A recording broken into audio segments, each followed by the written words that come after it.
I wake up in a hospital bed with 3 broken ribs and a punctured lung, and the first thing the nurse tells me is that my sister signed a financial waiver and left. She was here for 20 minutes.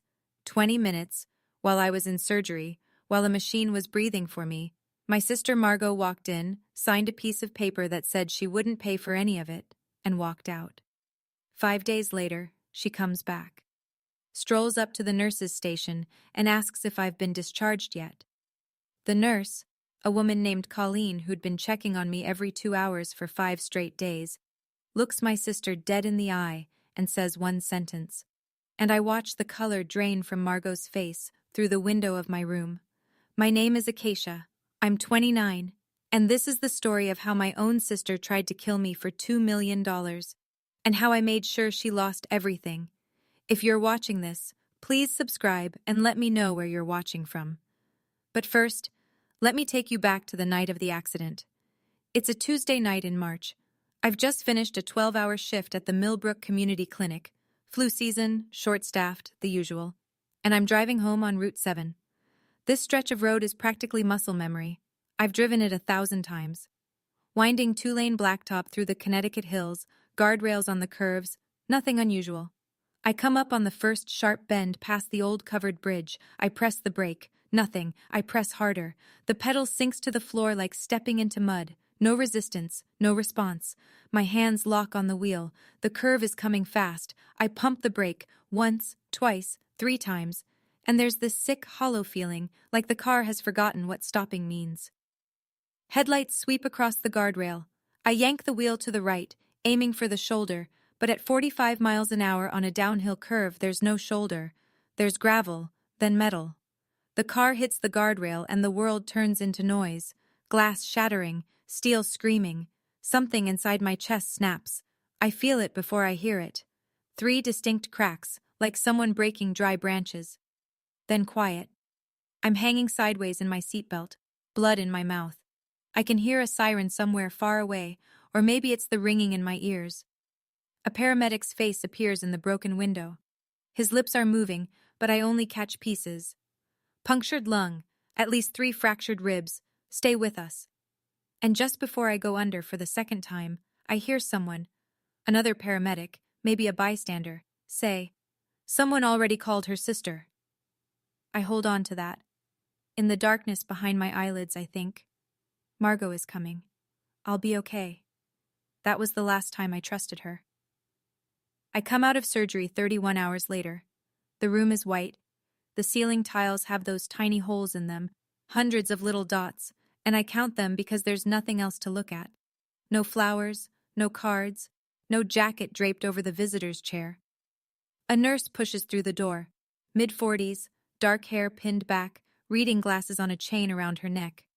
She checks my IV, my oxygen levels, the drain tube in my side. Her name tag says Colleen Brady, RN. "How long have I been out?" I ask. My voice sounds like gravel. "About a day and a half. Surgery went well. You're going to be sore for a while." I look at the empty chair. "Has anyone been here?" Colleen pauses. "Not long, just a beat. But I've been a nurse for 6 years. I know what that pause means." "Your sister came in the first night," she says. "She was here about 20 minutes. 20 minutes. She signed the financial release form, then she left." I don't know what my face does, but Colleen's expression softens. She pulls the blanket up over my shoulder. A small thing, a nothing thing, but it's the first gentle touch I've felt in 2 days. That night, I call my father. He picks up on the 4th ring.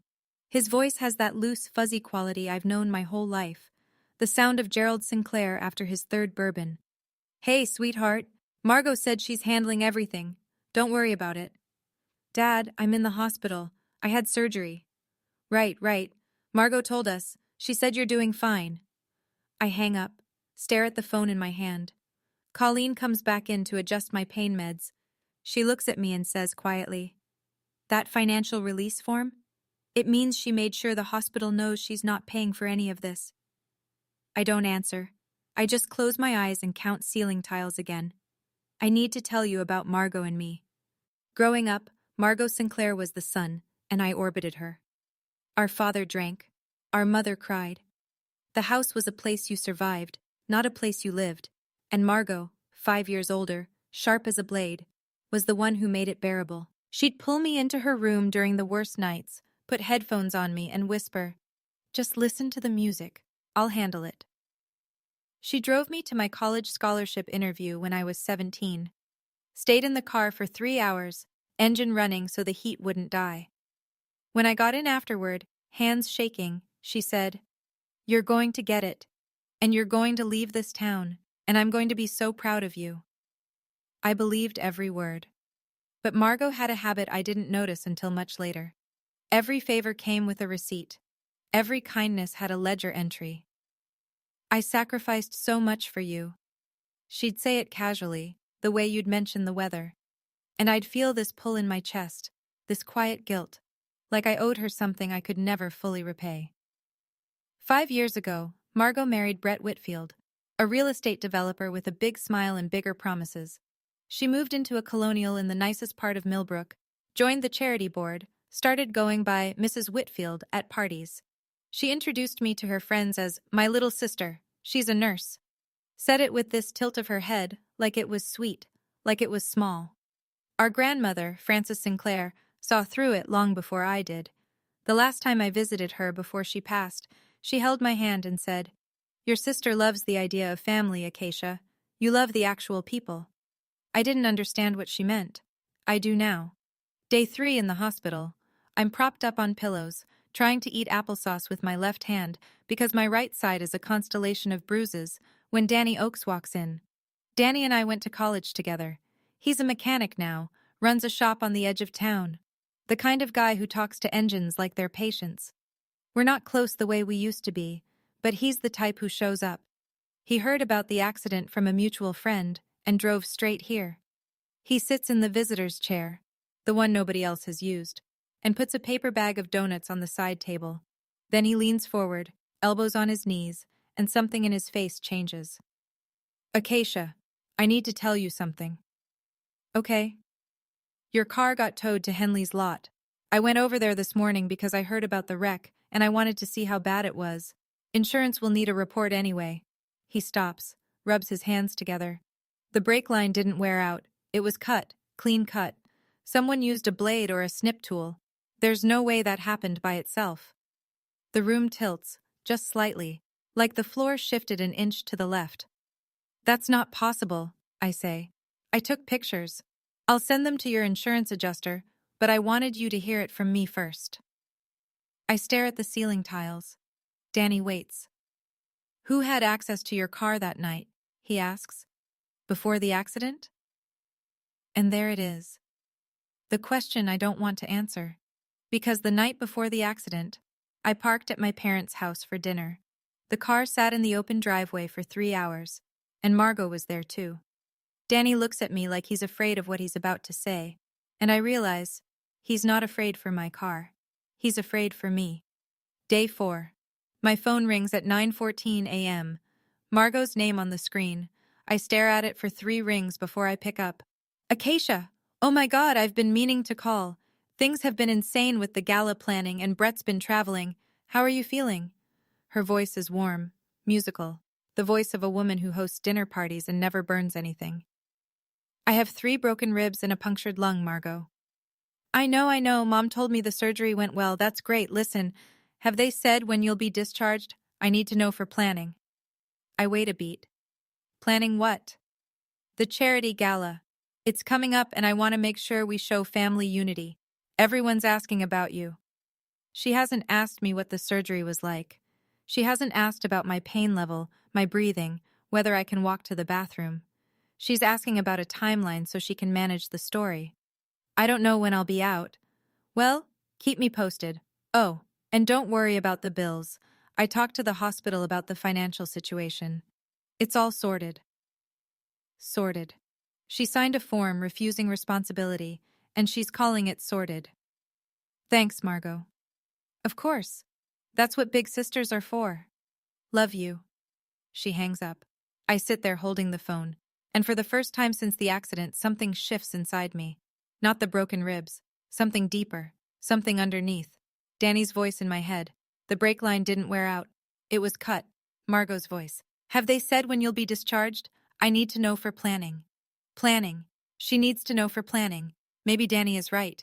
Maybe I should be afraid. That afternoon, a woman I've never met walks into my hospital room carrying a leather briefcase and the kind of quiet authority that makes the air in the room rearrange itself.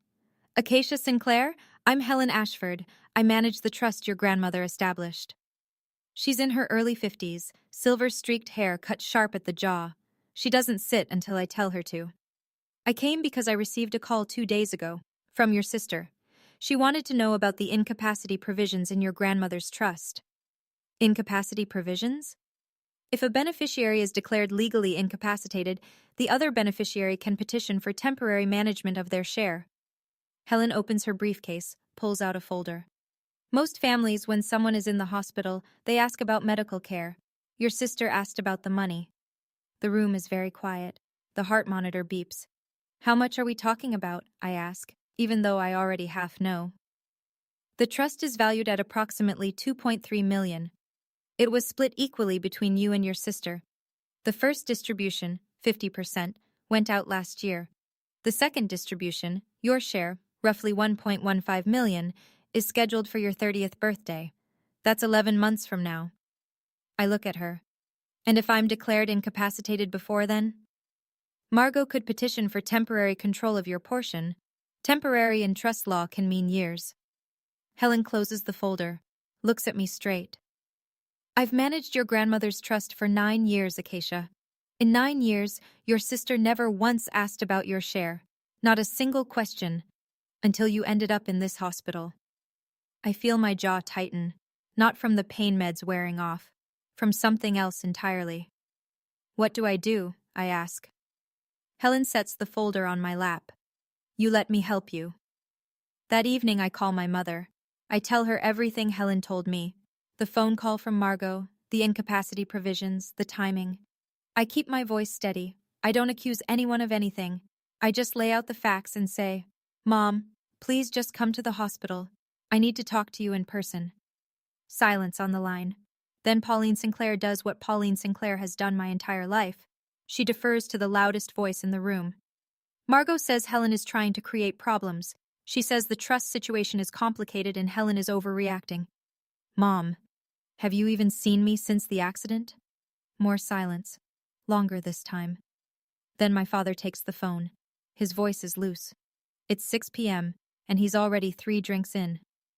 Your sister has been handling things. Stop making this harder than it needs to be. I close my eyes. Dad, someone cut my brake line. Come on, Acacia. That's dramatic. You were tired. You said yourself you'd just pulled a double shift. I didn't say that. I haven't talked to you since the accident. Margot told you I said that. He doesn't respond. I hear ice clinking in a glass. Good night, Dad. I hang up, put the phone face down on the mattress. Colleen comes in a few minutes later. She doesn't say anything at first, just checks my vitals, adjusts the oxygen.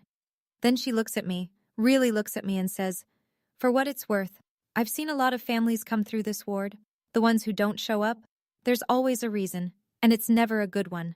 She dims the lights and closes the door softly behind her. I lie in the dark and listen to the heart monitor count the seconds. Night 4. The hospital goes quiet after midnight. Just the hum of machines and the occasional squeak of shoes on linoleum. I lie on my back and stare at the dark ceiling and run through it in my head. The brake line was cut. Margot was at the house that night.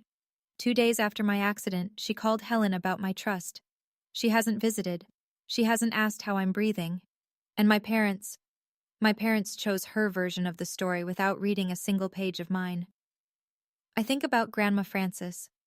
The last Thanksgiving before she died, she pulled me aside in the kitchen and said, Your sister loves the idea of family, Acacia. You love the actual people. Don't let anyone confuse those two things. I didn't understand then. I do now. At 7 the next morning, I call Helen. I want to protect my trust, I say, and I want to know exactly what my sister has been doing. Then we start documenting everything, quietly. I'm not doing this because I want revenge. I'm doing this because someone tried to kill me, and no one in my family seems to care enough to ask why. Helen pauses. Then she says something that turns my blood cold. Acacia, there's something else. Your sister contacted a psychiatrist this week, Dr. Leland Porter. She asked him about the process for having someone evaluated for legal incapacity. I grip the phone. She's not waiting for you to recover, Helen says. She's building a case to have you declared incapacitated. If she succeeds, she controls your share of the trust before you ever see a cent. The ceiling tiles stare back at me. 216 of them. I've had plenty of time to count. Then we'd better move faster than she does, I say.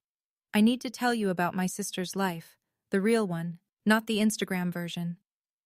Margot married Brett Whitfield because he was handsome and ambitious, and told her she'd never have to worry about money. For the first 3 years, that was true.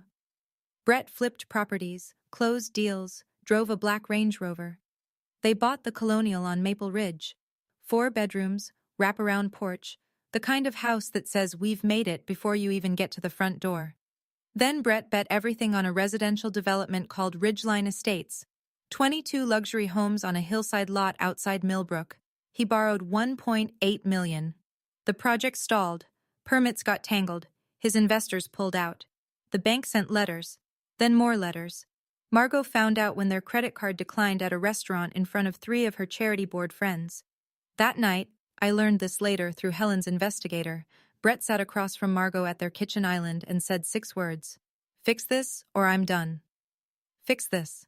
Like she was a contractor and the marriage was a leaky faucet, and Margot looked around her life, the house with the wraparound porch, the charity gala with her name on the program, the friends who called her Mrs. Whitfield, and she understood. Without money, Brett leaves. Without Brett, the house goes. Without the house, the friends go. Without the friends, she's just Margot Sinclair from a drunk father's house on the wrong side of Millbrook. My share of Grandma Frances's trust, $1.15 million, 11 months from distribution, was the only number that could save her. My sister didn't try to kill me because she hates me.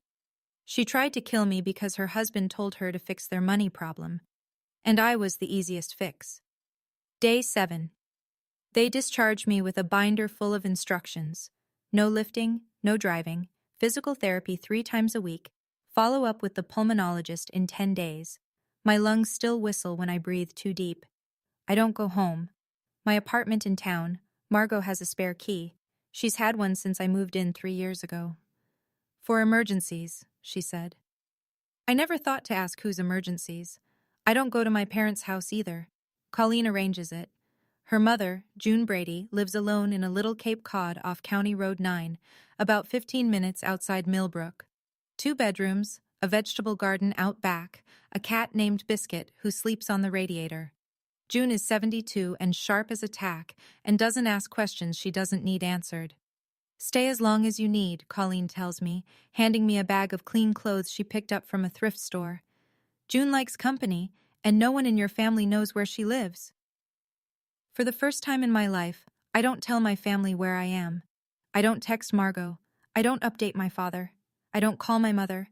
I sit in June's guest room, ribs aching, breathing in shallow sips, and I feel something I haven't felt in years.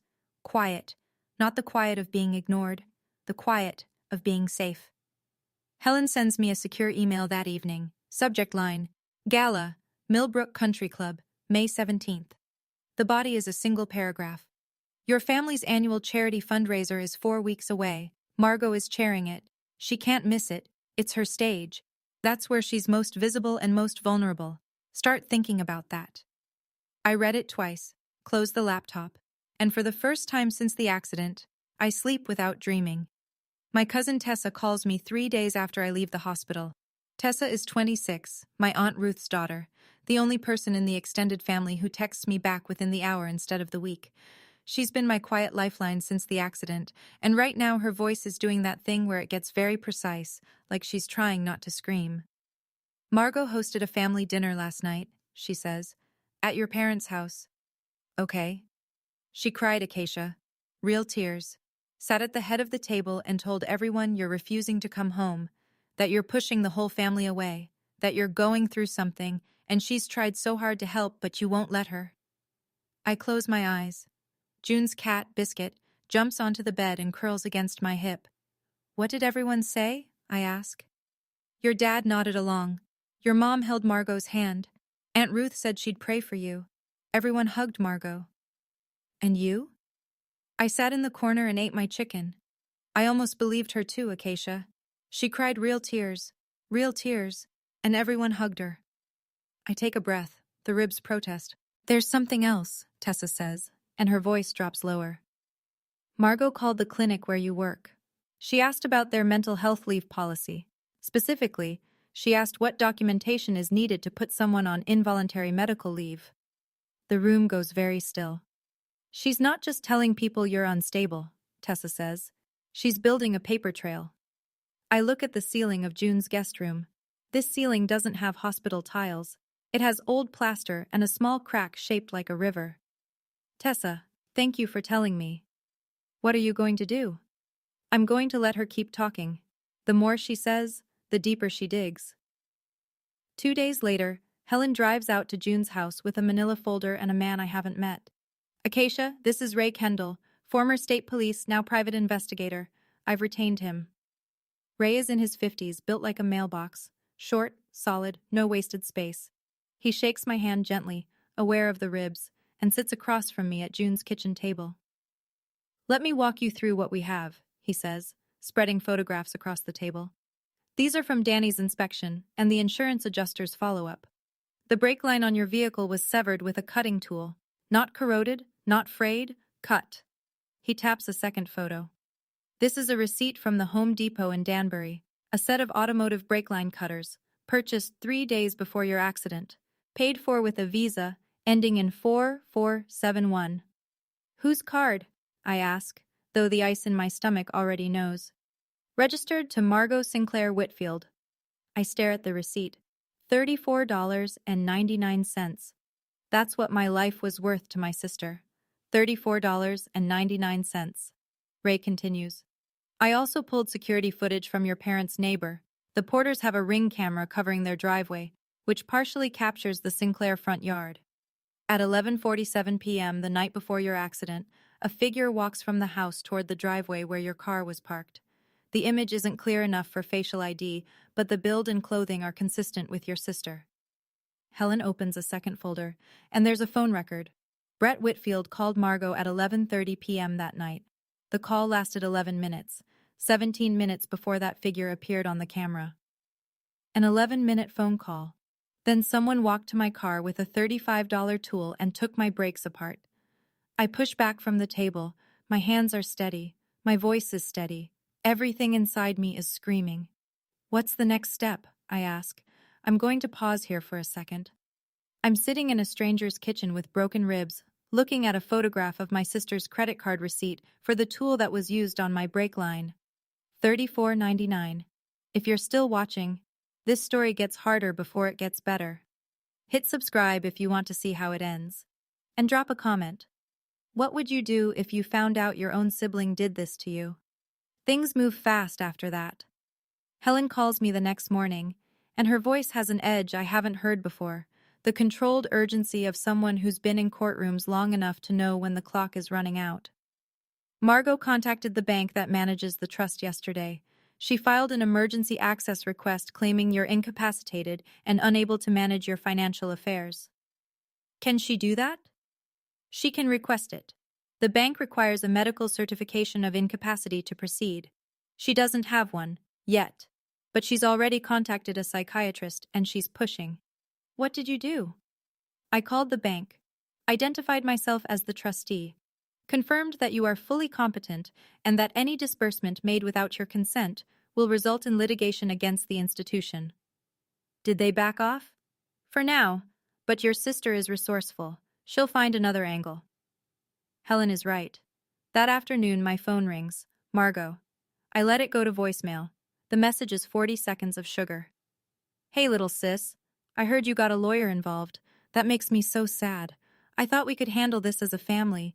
Is that really what Grandma would have wanted?" She invoked Grandma, the woman whose money she's trying to steal, and she said it with a voice so sincere you'd think she was reading scripture. I play the voicemail for Helen over the phone. "She's testing you," Helen says. She wants to see if guilt still works. It doesn't. Good. Because she'll try harder. People like your sister always do. I delete the voicemail. Then I change my phone's lock screen from a photo of Margot and me at Christmas to a blank blue screen.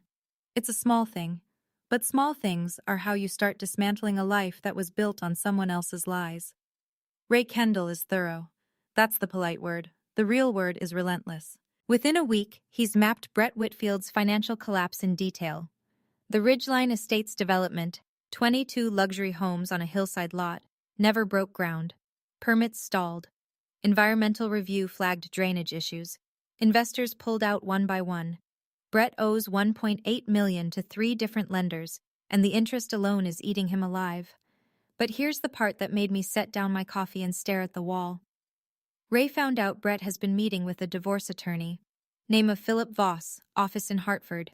3 consultations in the last 2 months. He's preparing to leave her, Ray tells me. But he's also still helping her. He called 2 friends in commercial real estate last week asking for appraisals on trust-held assets. He's hedging. If Margot gets your money, he stays long enough to claim half in the divorce. If she doesn't, he walks. I let that settle. My sister cut my brake line, or had it cut, to keep a husband who's already 1 foot out the door.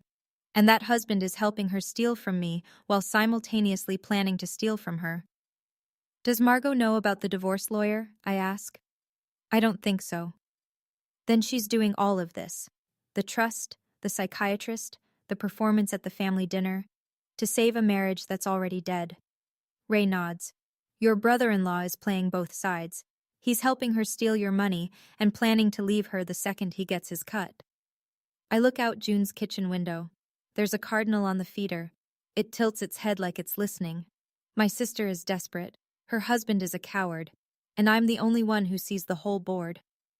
I go to my parents' house on a Sunday. I know it's a risk. Helen told me not to, but I need to look my mother in the eye one more time before I stop trying. Gerald opens the door. He smells like bourbon and dial soap. His face does something complicated when he sees me. Surprise, guilt, irritation, all shuffled together like a bad deck of cards. Acacia, we didn't know you were coming. I know. I sit at the kitchen table. Pauline is there, peeling potatoes. She doesn't get up. Her hands keep moving. Peel, peel, peel. Like stopping would mean facing something she's not ready for. I place 2 documents on the table. The insurance adjuster's report on the brake line, the Home Depot receipt. I'm not asking you to choose a side, I say. I'm asking you to look at the evidence.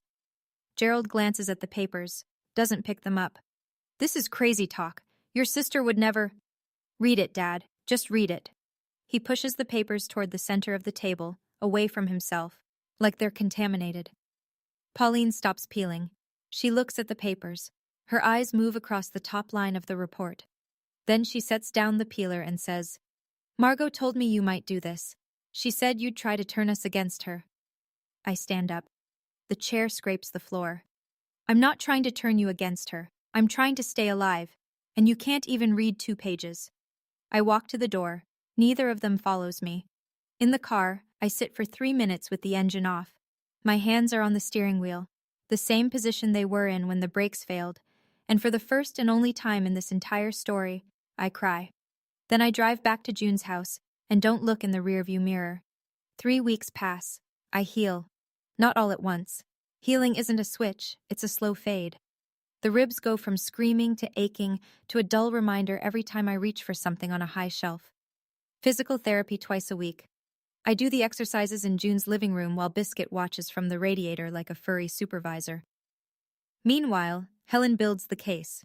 She's methodical. Every document goes into a binder with tabs.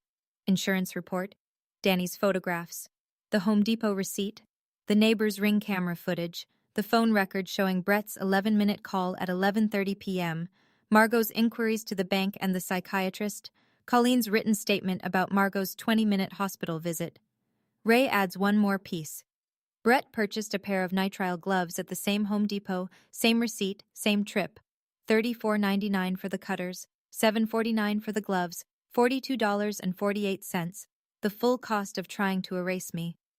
Helen files 2 things simultaneously. First, a formal complaint with the Millbrook Police Department, requesting a criminal investigation into the tampering of my vehicle's brake system. Second, a civil petition to remove Margot as a beneficiary of the Francis Sinclair Trust under the in terrorem clause, a provision that strips inheritance from any beneficiary who attempts to harm another. The criminal investigation will take time, Helen tells me over the phone. But the civil petition moves faster, and the gala is in 10 days. You think the gala matters? I think your sister has spent her entire life performing for an audience, and I think the best way to stop a performance is to change the script while she's still on stage. I close the binder, run my fingers over the tabs. 10 days. Tessa keeps me updated like a field correspondent. Margot posted on Instagram today, she says, her voice flat. Photo of her in the country club kitchen supervising flower arrangements. Caption, "Family is everything. Grateful for another year of giving back." How many likes? 212. Your mom commented a heart emoji. I almost laugh. Almost. Tessa tells me about the brunch. Margot hosted a pre-gala lunch for her charity board friends at that Italian place on Main Street. White tablecloths, sparkling water, the whole production. She told her friends I was recovering but being difficult. Said it with the sad smile of a woman who has tried everything. She actually said, "You know how it is with younger siblings," Tessa reports. Like you're a moody teenager and not a grown woman who was in a car wreck. Did anyone push back? No, they ordered tiramisu. One more thing. Margot added my name to the gala guest list, sent the invitation through our mother, a cream envelope with gold embossing. Pauline left it in my apartment mailbox. She wants you there, Tessa says. Not because she cares, because she needs the visual. Look, my sister came. We're fine. Nothing to see here. I hold the envelope, turn it over. My name in Margot's handwriting. Careful, pretty cursive, the kind you practice. I'll be there, I tell Tessa. Are you sure? I'm sure. What are you going to do? I'm going to let my sister have her stage, and then I'm going to hand her something she can't perform her way out of. Tessa is quiet for a moment. Then, I'll save you a seat. She hangs up. I look at the invitation one more time, then set it on the nightstand next to the binder. 10 days becomes 3. Helen and I meet at a diner 2 towns over. Neutral ground. She orders black coffee and a blueberry muffin she doesn't touch. Here's the plan, she says, sliding a single sheet of paper across the table. You attend the gala as a guest. I'll be there. I'm invited every year as a community figure. Ray will be parked outside in case anything escalates. And the police? They interviewed Margot yesterday afternoon. Standard preliminary questions about the night of the accident. They didn't reveal what they have, but she knows there's an investigation now. How did she react? According to Ray's source at the department, she was calm, cooperative, charming. Helen pauses. She's good, Acacia. She's very good, but nobody stays good when the walls close in. I look at the paper. It's a 1-page summary of the entire case. The brake line, the receipt, the camera footage, the phone records, the trust inquiries, the psychiatrist consultation, everything condensed into a single sheet. I'm going to put this in an envelope, I say, and I'm going to give it to Margot, privately. I'm not going to make a speech. I'm not going to grab a microphone. I'm going to hand it to her and let her read it. And then?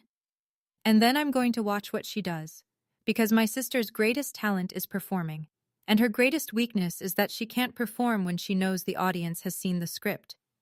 Helen nods slowly. What if she stays calm? She won't. Not when she sees this. Not when she realizes I've known everything for weeks and I didn't flinch. I fold the paper, slide it into a white envelope, seal it. I don't need a microphone, I say. I just need my sister to see the truth and watch what she does with it. Now I need to tell you about something that happened 2 days before the gala. I wasn't there for this part, but Colleen told me every detail afterward, and I believe her down to the last syllable. Margot walks into Millbrook General at 2:15 p.m. on a Wednesday. Hair blown out, sunglasses pushed up on her head. She approaches the nurse's station on the 3rd floor and smiles at the woman behind the desk. Hi there. I'm looking for my sister, Acacia Sinclair. She was admitted after a car accident. Has she still not been discharged yet? The woman behind the desk happens to be Colleen Brady, the same Colleen who checked on me every 2 hours for 5 days.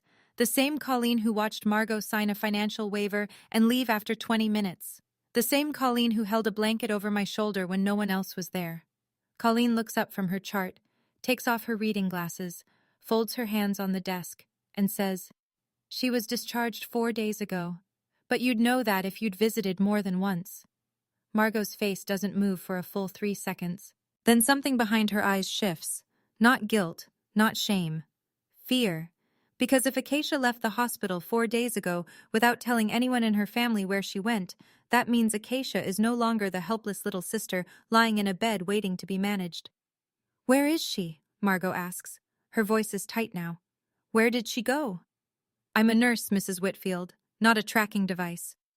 Margot turns and walks out. Fast. Heels clicking on the linoleum. She's already dialing her phone before she hits the elevator.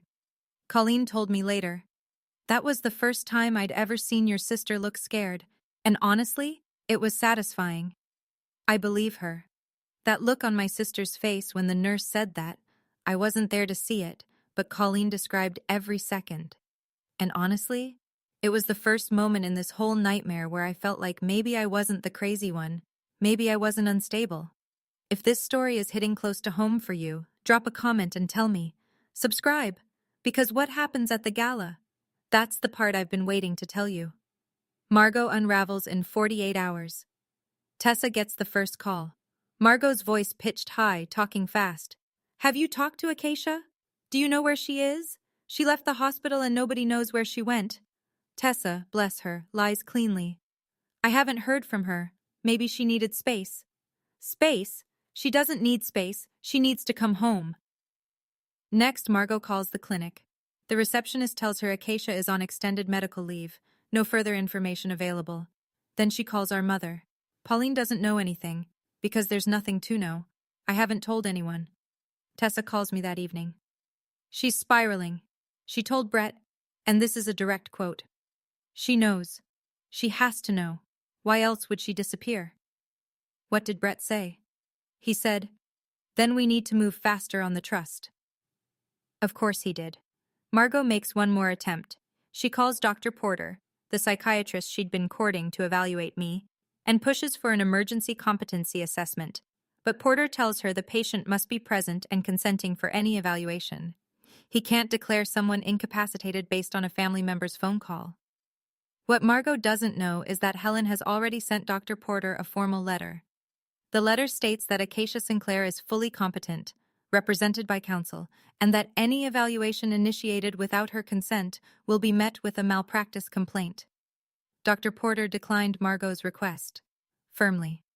So now my sister has no access to the trust, no psychiatric evaluation, no idea where I am, and a police investigation breathing down her neck.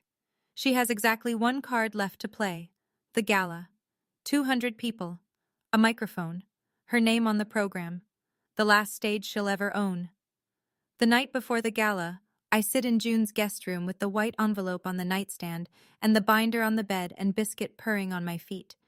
I think about Grandma Frances, not the trust, not the money. I think about her hands, papery and warm, always holding mine a little too long, like she was memorizing the feel of it. The last time I saw her, she was in the hospice bed, and she pulled me close and said, "Promise me you'll never let anyone, especially someone who shares your blood, make you feel like you deserve less than what's yours." I promised. She squeezed my hand, and 2 days later, she was gone. I pick out my clothes for tomorrow. A simple navy dress, flats, small earrings. I'm not going to the gala to impress anyone. I'm going as myself. Which is the one thing Margot never planned for. Tessa calls at 9. "Margot's been on the phone all day. Something's off with her, she's jumpy." "The police interviewed her yesterday." That explains it. She yelled at the florist Acacia, over Centerpiece Heights. I almost feel something for her. Almost. Then I remember the break line, 34.99. "I'll see you tomorrow," I tell Tessa. "I saved you a seat, right side, near the exit, just in case." "Just in case," Helen calls at 10. The police interview rattled her. She knows they're looking. She'll be walking into that ballroom tomorrow carrying more weight than anyone in the room can see. Good. Are you ready?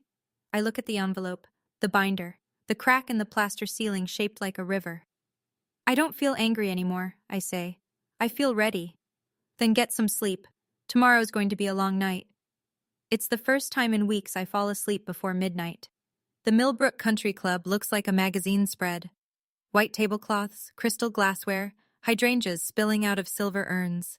A string quartet plays something soft in the corner. 200 guests, local politicians, business owners, charity board members, the women Margot brunches with, circulate the ballroom in cocktail dresses and sport coats, holding wine glasses like props. Margot stands near the entrance in a crimson gown, greeting people with the precision of a woman who has rehearsed this night 100 times. She's radiant. She's warm. She's everything you'd want in a host. I walk through the front door at 6:45 p.m. The room doesn't go silent. That only happens in movies. But there's a ripple, a pause, a few heads turn. Someone whispers something. I'm the sister who was in the car accident. The sister who disappeared. Margot sees me. And for 1/2 second, a fraction of a moment that nobody else catches, her face does something honest. Her smile falters. Her eyes widen. She looks like a woman who just heard a noise in an empty house. Then the mask snaps back on. She crosses the room with her arms open. Oh my God, Acacia, you came! Her voice carries. She makes sure of it. Everyone, my sister is here. This is what family is about. She hugs me. I hug her back. She smells like Chanel and hairspray. I lean close to her ear. We need to talk, privately, after your speech. I feel her body go rigid, just for a second. Then she pulls back, smiling, and says brightly, Of course, of course. Let me get you a drink. Gerald and Pauline are at the VIP table. My father lifts his glass. My mother gives me a look that's equal parts relief and worry. Helen sits 3 tables away, watching, waiting. The string quartet plays on.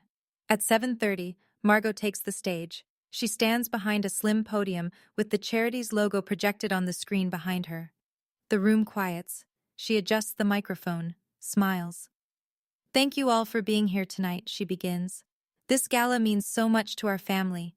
Every year we come together to give back to this community, and this year is especially meaningful. Her voice is steady, practiced. She talks about the scholarship fund, the food bank donations, the community garden project. The audience nods along. Then she pivots. This has been a difficult year for the Sinclairs. Some of you know that my baby sister, Acacia, was in a terrible car accident a few weeks ago. A murmur of sympathy. But our family came together. We supported each other. That's what Sinclairs do.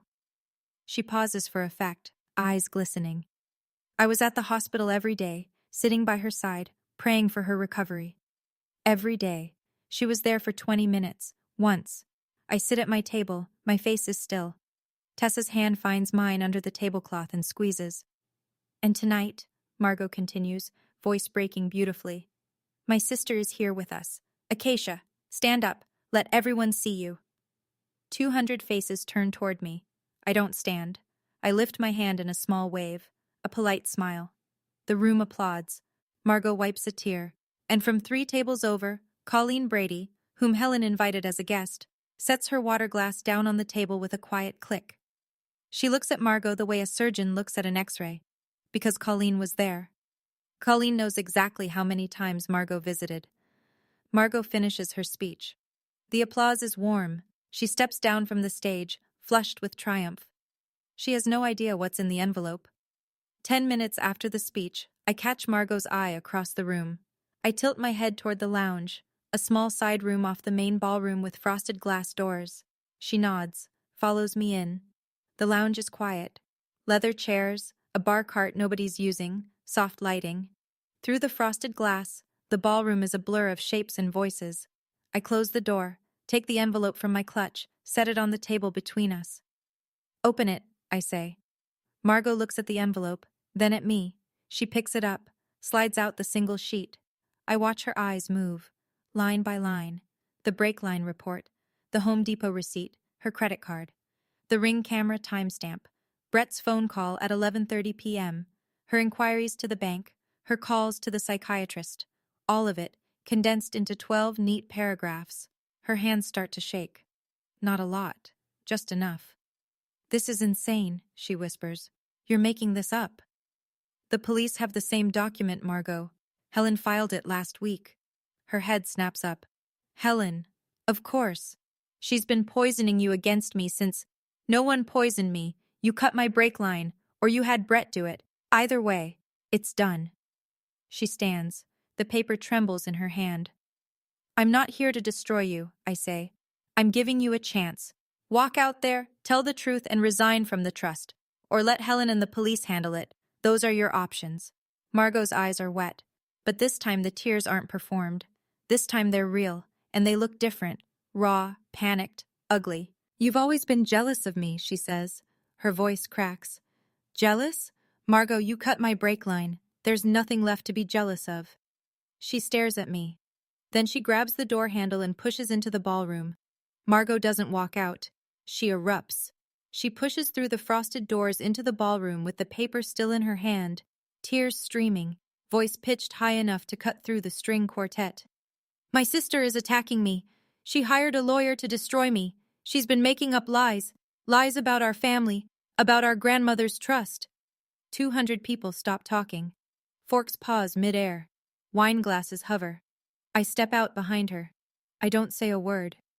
Margot spins toward the crowd, playing to them the way she always has, the gasping, wounded performance of a woman wronged. "She's trying to steal Grandma's trust. She's the one who's unstable. Ask anyone." Silence. The terrible, witnessing kind. Helen Ashford rises from her table. She buttons her blazer, walks to the center of the room with the calm of someone who has done this in courtrooms for 30 years. "Mrs. Whitfield, I'm Helen Ashford, trustee of Francis Sinclair's trust. Everything in that document is verified, documented, and has been submitted to the Millbrook Police Department. If you'd like to continue this conversation publicly, I'm prepared to do so." Margot wheels toward the VIP table. "Brett, tell them she's lying." Brett Whitfield looks at his wife. He looks at the 200 faces watching him. Then he looks down at his plate. He doesn't stand up. He doesn't say a word. A chair scrapes. Colleen Brady stands. Her voice is clear and level. "I was the night nurse when your sister was admitted. You came once, 20 minutes. You signed the financial waiver and left. I have the hospital log." The ballroom holds its breath. 200 people, not a sound. Margot looks around the room, every face, every pair of eyes, and finds nothing. No allies, no rescue, no script. She turns and walks out the door. The door swings shut behind Margot. The string quartet has stopped playing. Somewhere in the room, a glass clinks against a table. That's the only sound. I stand in the middle of the ballroom in my navy dress with 200 people looking at me, and I don't feel what I thought I'd feel. I don't feel victorious. I don't feel vindicated. I feel like I just watched my sister walk off a cliff she'd been building for years. Gerald rises from the VIP table. His face is white. His hands hang at his sides, empty. No glass for once. He opens his mouth, but nothing comes out. Pauline is crying into a napkin, shoulders shaking, and she won't look at me. She won't look at anyone. Helen crosses the room and stands beside me. "The police will contact Margot in the morning. The civil petition has been filed. Your trust is protected." I nod. Tessa appears at my side and puts her arm through mine. She doesn't say anything. She doesn't need to. I look around the ballroom one more time. These people, politicians, business owners, charity donors, they're not my audience. They're not my jury. They're just witnesses. And witnesses are all I ever needed. Not to humiliate my sister, just to make sure the truth had a room full of people who heard it. Helen walks me to the door. "You handled that with grace," she says. "I don't feel graceful. I feel tired." That's how it's supposed to feel. The adrenaline wears off and what's left is the truth. And the truth is heavy. I step outside. The parking lot is empty. Margot's car is already gone. I thought I'd feel like I won something. I don't. I feel like I just buried a sister who was already dead to me the moment she cut that brake line. Tessa drives me home. The fallout comes in waves. Week 1. The Millbrook Police Department formally charges Margot Sinclair Whitfield with reckless endangerment in the first degree. The detective tells Helen they're building a case for attempted murder, pending the completion of the forensic analysis on the brake line tool marks. If the charge upgrades, she's looking at 5 to 15 years. Week 2. Brett Whitfield files for divorce, 3 days after the gala. He doesn't call Margot first. She finds out when the papers arrive at the Colonial on Maple Ridge. According to Tessa, who heard it from Aunt Ruth, Margot sat on the porch steps and read the filing twice. Then she went inside and closed the blinds. Brett's lawyer, Philip Voss, is named in a police inquiry as a person of interest. The Home Depot receipt, his wife's credit card, but gloves and tools for a man's hands, and the 11-minute phone call at 11:30 p.m. are enough for detectives to interview him about potential conspiracy. Week 3. The charity board sends Margot a letter. Polite, formal, devastating. They thank her for her years of service and inform her that her position as chair has been transitioned. No one calls her. Her Instagram goes quiet. Helen completes the trust petition. A judge reviews the in terrorem clause, a provision in Grandma Frances's trust that automatically disqualifies any beneficiary who attempts to harm another. The evidence is overwhelming. Margot's share of the trust is frozen pending criminal proceedings. If convicted, she loses it permanently. Helen calls me with the ruling. Her voice is measured, professional, but I can hear something underneath. Satisfaction, maybe. Or just relief. Your trust is secure, she says. Your sister's portion is frozen, and her husband just got served. I thank her. Hang up. Sit in the quiet. It doesn't feel like winning. It feels like surviving. My parents come to my apartment on a Thursday afternoon. I've moved back in, changed the locks, deadbolted the door, given the spare key to Tessa instead. The apartment looks the same. I don't. Gerald knocks. When I open the door, he's sober. His eyes are red-rimmed and clear. No bourbon haze, no fuzzy edges. He's wearing a clean shirt. It's the most put together I've seen him in years. Pauline is behind him. She's holding a casserole dish, which is such a deeply Pauline Sinclair gesture that it almost makes me laugh. Tragedy happens. Bring a casserole. I let them in. We sit at the kitchen table. Nobody speaks for a long time. Pauline puts the casserole on the counter, then folds her hands in her lap, then unfolds them, then folds them again. I should have read those papers, she says. Her voice is thin.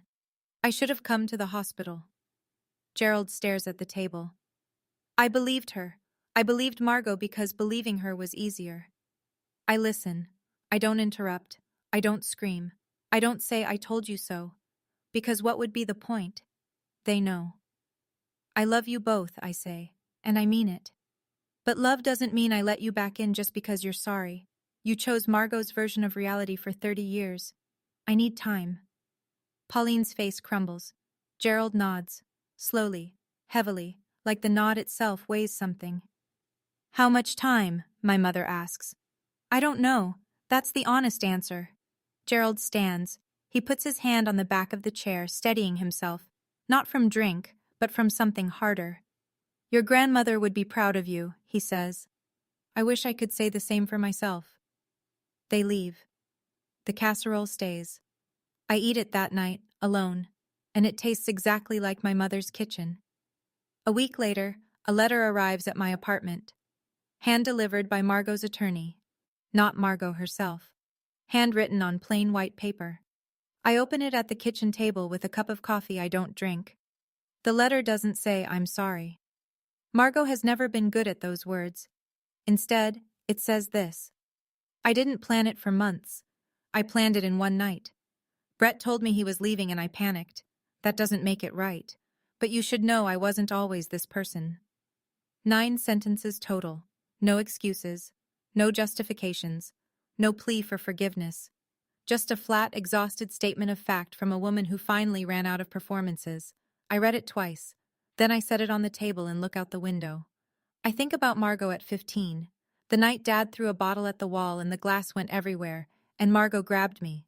I was 10, barefoot, crying, and carried me to her room and put headphones on me. She held me until I stopped shaking. She was a child herself. She was protecting me with everything she had. I think about Margot at 34. standing in a dark driveway at 11:47 p.m. with a $35 tool, cutting the brake line on her little sister's car because her husband told her to fix the money problem. Both are real. Both are Margot. I fold the letter, put it in the nightstand drawer. Not the trash, not the binder, not somewhere I'll see it every day. Just away. A thing that exists. A truth I can hold without opening the door. She wasn't always this person, but she became this person. And I can grieve the sister she was without forgiving the woman she chose to be. I close the drawer, finish my coffee. It's cold by now, but I drink it anyway. Friday night, Tessa comes over with grocery bags and a playlist she made on her phone. "We're making pasta," she announces, kicking off her shoes at the door. "Grandma Frances's recipe, the one with the brown butter and sage." We cook in my small kitchen with the windows open and the spring air coming in. Tessa chops garlic with the confidence of someone who watched too many cooking shows. I stir the butter, watching it turn from gold to amber, and the smell fills the apartment, warm and nutty and familiar. "Grandma always said you were the strong one," Tessa says, not looking up from the cutting board. "I'm not strong. I just got tired of being the only one carrying the weight." "That's the same thing, Acacia." We eat at the kitchen table, the same table where I read Margot's letter, where I showed my parents the evidence, where I sat alone for too many meals. But tonight it feels different. Tonight the table has 2 plates, 2 glasses of wine, and a bread basket Tessa insisted on because carbs are healing. Danny stops by to return a book he borrowed months ago. He stays for pasta. He eats 2 plates and tells a story about a customer who brought in a lawnmower for an oil change. We laugh, a real laugh, the kind that uses your whole chest, and my ribs only protest a little. Colleen calls to check in. "June says hello. Biscuit misses you." I look around my kitchen. These people, a cousin, an old friend, a nurse, a 72-year-old woman and her cat, they're not the family I was born into. They're the family I found. Or maybe the family that found me. Family isn't the people who share your blood. It's the people who show up at the hospital. 6 months later. I go back to the clinic in September. My first shift back, the receptionist, a woman named Linda who has worked the front desk for 20 years, hands me a coffee and says, "Welcome back. The flu's early this year." No fanfare, no drama, just work. I love it. The trust's second distribution comes through on my 30th birthday, a Tuesday in October, unremarkable on the calendar, but seismic underneath. Helen calls to confirm the wire transfer. $1.15 million deposited into my account. I use a portion to establish the Francis Sinclair Memorial Scholarship for nursing students at the community college. Grandma would have liked that. She always said nurses were the only people in hospitals who actually listened. Gerald joined AA 6 weeks after the gala. He goes to meetings on Tuesday and Thursday nights. He doesn't drink anymore. He also doesn't talk much. But when he does, his words are clear and careful, like a man relearning a language he forgot. Pauline calls me every Sunday at noon. The conversations are short, 5 minutes, maybe 7. She talks about her garden. I talk about the clinic. Neither of us mentions Margot. The calls are awkward and stilted and completely genuine, and I take every one.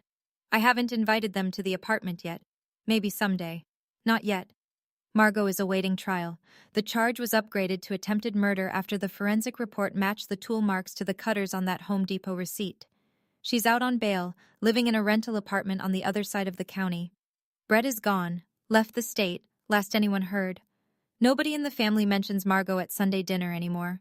Her chair at the table is just empty. Nobody moves it. Nobody fills it. Some absences are louder than any speech. On a Saturday morning in November, I drive to Green Ridge Cemetery with a bouquet of white daisies, Grandma Frances's favorite. The headstone is simple, Frances Ellen Sinclair, beloved mother and grandmother. I set the flowers in the little vase, brush some leaves off the base, and stand there for a while with my hands in my coat pockets. "I kept my promise, Grandma," I say out loud. "I didn't let anyone, not even someone who shares my blood, make me feel like I deserve less than what's mine." The wind moves through the oak trees. A few leaves drift down, gold and amber, landing on the grass around my feet. I think about all of it. Waking up in that hospital room, the empty chair, Colleen's voice telling me the truth, Danny's photographs, Helen's binder, the white envelope at the gala, Margot's face when she realized I knew. And I think about Margot at 15, putting headphones on a crying 10-year-old. I'll always carry that version of her. It just doesn't get to override the version that tried to kill me. I touch the headstone once. Then I turn around and walk to my car. So that's my story. I woke up alone in a hospital bed and found out the person I trusted most tried to take everything from me, including my life. But here I am, breathing, standing, turning 30 with a scholarship fund in my grandmother's name and a kitchen table that finally has the right people around it. If someone in your life is hiding behind the word family to hurt you, you don't owe them your silence. You owe yourself the truth. If this story meant something to you, I want to hear from you. Drop a comment. Tell me, did you ever have to set a boundary with someone in your family? Or did you choose peace instead? There's no wrong answer. Hit subscribe and check the description for more stories like this one. I'll see you in the next video. And remember, you're allowed to protect yourself, even from the people who were supposed to protect you.